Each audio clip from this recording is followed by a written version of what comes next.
வணக்கம் மக்களே, காலையிலே எந்திரிச்சு குளிச்சிடலாம்னு சொல்லிட்டு தலைக்கு எண்ணெய் வச்சுட்டு அப்படியே உட்காந்துட்டேன். இருக்கிற அந்த கேப்பில் வீட்டுக்கு ஏதாவது பிரோஜனமாக பண்ணலான்னு சொல்லிட்டு தண்ணி பிடிக்கலான்னு சொல்லிட்டு நானும் நம்ம நண்பரும் போயிட்டு தண்ணி பிடிச்சிட்டு வந்தாச்சு. அப்புறம் வந்த உடனே குளிக்க ஆரம்பிச்சிட்டேன். ஏன்னா அடிக்கிற வெயிலில் அண்ணன் தீஞ்சு போயிடுவோம் போல. போகிற போக பார்த்தா ஊருக்கு தீஞ்சு தான் போய் போவோம்னு நினைக்கிறேன். சரின்னு காலை தீஞ்சு தோசை 2 சாப்பிட்டுட்டு அப்புறம் நம்ம பேக்கெல்லாம் பேக் பண்ண ஆரம்பிச்சாச்சு. ஏன்னா இன்னைக்கு ஊருக்கு போகிறதுனால பேக்கெல்லாம் பேக் பண்ணிட்டு மதியானம் இருக்கிற மிச்ச வீதி வச்சு ஏதோ ஒன்று செஞ்சுட்டு அழகாக வீட்டுக்கு ஒரு பாய் சொல்லிட்டு அண்ணன் கிளம்பிட்டேன். எப்பயுமே நான் ஒரு ஸ்டாப்பில் தான் பஸ் ஏறுவேன். இன்னைக்கு அந்த ஸ்டாப்பில் போர்டிங் இல்லாதனால வேற ஒரு இடத்துல போர்டிங் இருக்கனால அங்கே போயிட்டு இருந்தேன். சரி பக்கம் தானே அப்படின்னு சொல்லிட்டு லேட்டாக கிளம்புனேன். டிராஃபிக் கொஞ்சம் அதிகமாயிருச்சு. முன்னாடியே நம்மளுக்கு தெரிஞ்சது தான். சரி டிராஃபிக் இருக்காதுன்னு நினச்சி போனேன். ஏன்னா வீக்கெண்டில் பெருசாக டிராஃபிக் இருக்கும், வீக் டேஸில் பெருசாக இருக்காதுன்னு நினச்சி நானும் ஒரு ஐடியாவில் போனேன். அப்படி இப்படின்னு எப்படியோ போயிட்டு ஒரு வழியாக பஸ்ஸை பிடிச்சிட்டேன்.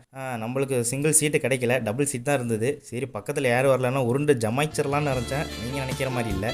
அப்புறம் அடுத்த ஸ்டாப்லேயே அங்கே ஒரு ஆள் வந்தாச்சு. அப்புறம் அழகாக பஸ்ஸில் ஏறி வேடிக்கை பார்த்துக்கிட்டே அப்படியே போயிட்டே இருந்தேன். 1 மணி நேரம் ஆயிடுச்சு நான் இப்படி சிட்டி அவுட்டரை தாண்டறதுக்கு. காலையில் 6 மணிக்கு போக வேண்டியதுனா 7 மணி ஆயிடுச்சு. இன்னும் போய்கிட்டே தான் இருக்கேன். போய் சேர்ந்துருவேன்னு நினைக்கிறேன். அழகாக அப்படியே வீட்டுக்கு வந்துட்டு அண்ணன் உறங்க போகிறேன். இதுக்கு மேலே நம்மளால முடியாது. ஏன்னா பாடி வீக்கான பாடி. முயற்சி விட்டுறதுக்கு மக்களே.